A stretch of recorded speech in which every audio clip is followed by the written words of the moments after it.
Hello, folks. You've entered the Carpenter's Voice. We get a lot of things from a white-collar point of view in our nation today, and I'd like to give you a blue-collar point of view. You know, I was raised out in the country, and when it got midnight, late at night, and all the dogs begin to bark, there's something going on outside when it's midnight. I mean, there's a critter around that ain't supposed to be around, or somebody's snooping around outside. Now, I want to tell you, there's something wrong in our nation right now, or all the dogs wouldn't be barking. I mean, we wouldn't have all our news people, TV talk hosts, radio talk hosts, newspapers, magazine, movie stars, politicians, all kinds of people barking if there wasn't something going on. There's a critter around that ain't supposed to be around, or somebody's snooping around with some things they ain't supposed to be snooping around. Now, we're in a mess politically, economically, and spiritually. Politically, we're going to have to pull together. It ain't about Democrat, Republican, Tea Party no more. We're going to have to stand up as Americans.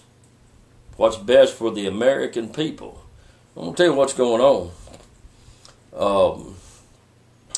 Politically, if we're not careful, our government, which has taken the position to rule the people instead of to work for the people, our government will have so many laws passed that before long, and we're not far from it, that they'll have the laws passed that when we break them, they'll use our National Guard and our military to suppress us and to keep us in line, and they will call us rebels and call a rebellion.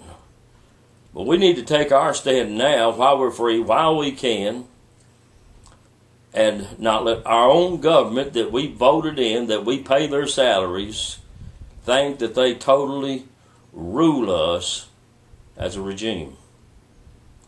I mean, why should we want to be like other countries when other countries come from all over the world to try to be like us? As far as the poor, there's always been rich and there's always been poor and there's always been middle class. Now, God help us to break the rich down to where we're all poor.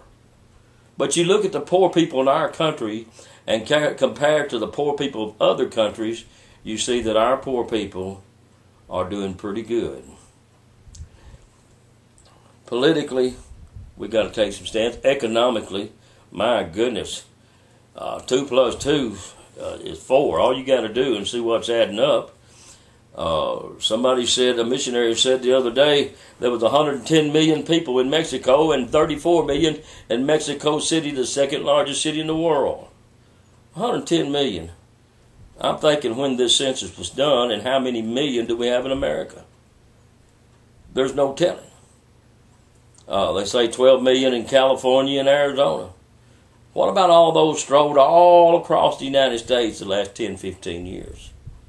People in here illegally, and are working jobs, and our American citizens should be doing. There's some things to be said about that, and I will talk about that on another program, and it'll be called the Mexican border.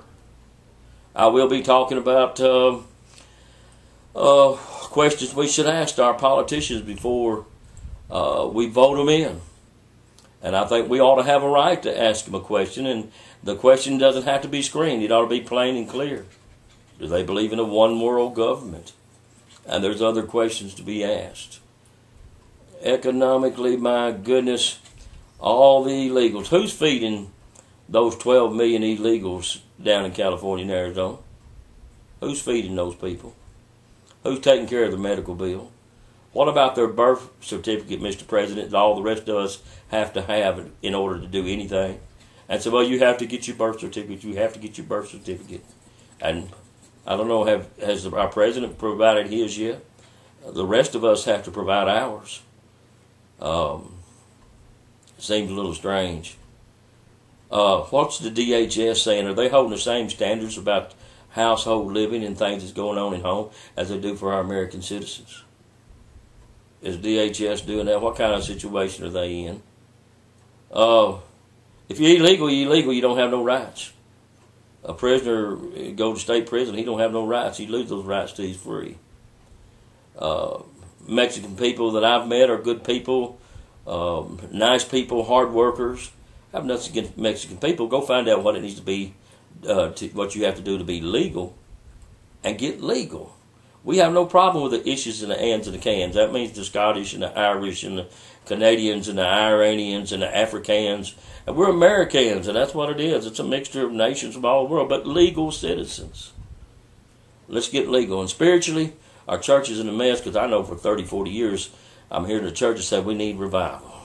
A lot of churches just like they're dying. They're struggling to survive, struggling to make bills. I've got some answers for that and how you can have revival. And I hope you'll listen to this program, and I hope you'll support this program, because I've got a lot of things I want to say, a lot of things I want to know, and a lot of things I want you to know that I've learned. And it takes money to do that.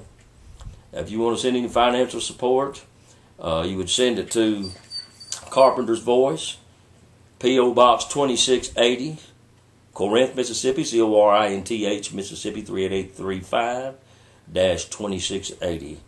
If you want to send us email, you can send it to carpentersvoice@gmail.com.